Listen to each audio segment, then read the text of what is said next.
आज हम एक ऐसे वर्ड पे बात करेंगे जो इजीली लोग बोल भी नहीं पाते हैं, एंड देन वो बोलने से पहले उसके बारे में काफ़ी सोचते हैं कि भाई मैं किसी को हर्ट करूं या फिर मैं उस वर्ड को बोलने के बाद किसी को हर्ट होगा या नहीं होगा।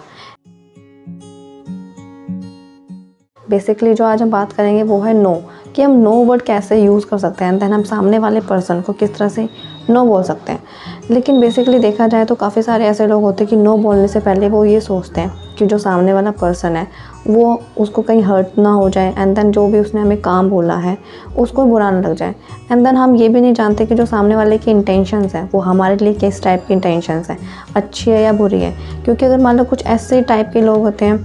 कि वो अपने मतलब के लिए कुछ इस तरह से आपको अट्रैक्टिव करेंगे अपने कामों में एंड देन अपनी बातों में कि आपको ना करने की जगह आपको हाँ करनी ही पड़ती है। लेकिन अगर मान लो आप उस काम के बारे में जानते भी नहीं हो, एंड देन आप उस पर्सन के नेचर के बारे में भी नहीं जानते हो, और आपको बस थोड़ा थोड़ा बहुत पता है कि भाई जो सामने वाले की इंटेंशंस है वो मेरे लिए कैसे इंटेंशंस हैं, एंड देन वो किस तरह के गेस्चर्स कर रहा है मेरे साथ, तो बेसिकली अगर मान लो आप इन सब के बारे में नहीं जानते हो तो आपको वहाँ विदाउट एनी हेजिटेशन आपको कॉन्फिडेंटली वहाँ पे नो बोलना पड़ता है। बेसिकली वो हम रिस्पेक्ट करते हैं कि भाई हम किसी एल्डर्स को या फिर जो भी हमसे यंगर्स होते हैं हम उनको हर्ट ना करें। लेकिन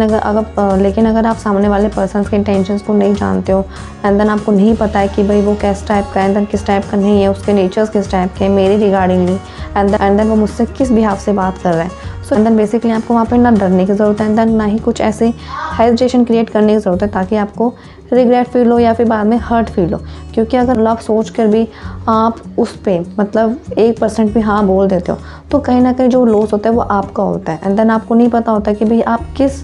टाइप से एंड देन किस ऐसी बड़ी सी प्रॉब्लम में फंस जाते हो। अगर मैं इसको डिस्क्राइब करूँ तो बेसिकली आपने काफ़ी सारे ऐसे सक्सेसफुल पीपल्स के बारे में सुना भी होगा, एंड देन उनकी बातें भी सुनी होंगी कि वो काम करने से पहले हमेशा ये सोचते हैं कि भाई हमें आगे के जो स्टेप है वो किस तरह से लेने चाहिए। बेसिकली वो हर किसी चीज़ को हाँ में नहीं बदलते हैं, वो पहले सोचेंगे एंड देन बाद में किसी काम को करने के लिए सोचेंगे। क्योंकि अगर मान लो अगर वो हर एक काम को लेकर हाँ करेंगे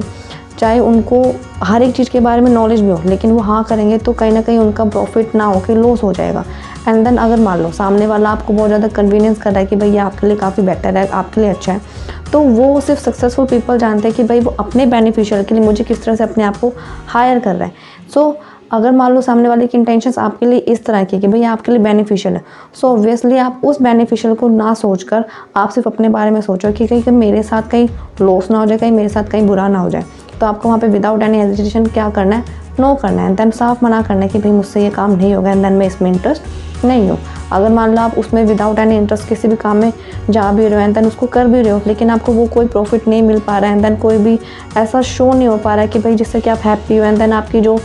प्रॉब्लम्स एंड एंग्जाइटी है वो ख़त्म हो रही है, जिससे कि इस टाइप के काम को लेने की एंड देन इस काम को करने की कोई भी नीड नहीं है। एंड देन बेसिकली देखा जाए तो गर्ल्स के साथ ऐसे ऐसे सीन्स होते हैं, मोस्टली आप बॉयज़ के साथ भी होते हैं। आई एम नॉट सेइंग कि भाई गर्ल्स के साथ ही होते हैं। आज के टाइम में गर्ल्स एंड बॉयज़ दोनों इस सिचुएशन में फंसते हैं कि उनको नहीं पता होता कि भाई हमें क्या काम करना है, देन क्या काम नहीं करना, एंड देन फिर बाद में उनके पास एक बड़ी सी प्रॉब्लम क्रिएट हो जाती है, एंड देन वो उसको लेकर बैठे रहते हैं कि भाई मैंने ये काम उस टाइम पे क्यों कर दिया। सो बेसिकली इतनी बड़ी प्रॉब्लम होने से पहले आप उस काम को पहले समझो, एंड देन उस सामने वाले पर्सन के नेचर को समझो कि उसके इंटेंशंस आपके लिए किस टाइप के हैं, एंड देन आपके इंटेंशंस अच्छे भी हैं तो ये नहीं है कि भाई आप एकदम से जाके हाँ कर रहे हो। इंटेंशन अच्छे होने के बावजूद भी आप एक बार काम को देखो भी काम किस टाइप का है, एंड देन इसके पीछे कितने सारे ऐसे लोग खड़े हैं कि वो अपना टारगेट बनाना चाहते हैं, एंड देन आपका यूज़ करना चाहते हैं। तो उस यूज़ होने से पहले आप एक बार सोचो कि भाई मैं उस काम को लूँ या फिर ना लूँ। करवा रहे हैं देन ऑफिशियली क्या क्या ऐसे उसने प्लान कर रखे हमारे लिए जिससे कि हम उसके जाल में फंस सकते हैं। तो जाल से बचने से पहले कि उस स्टेप में फंसने से पहले आपको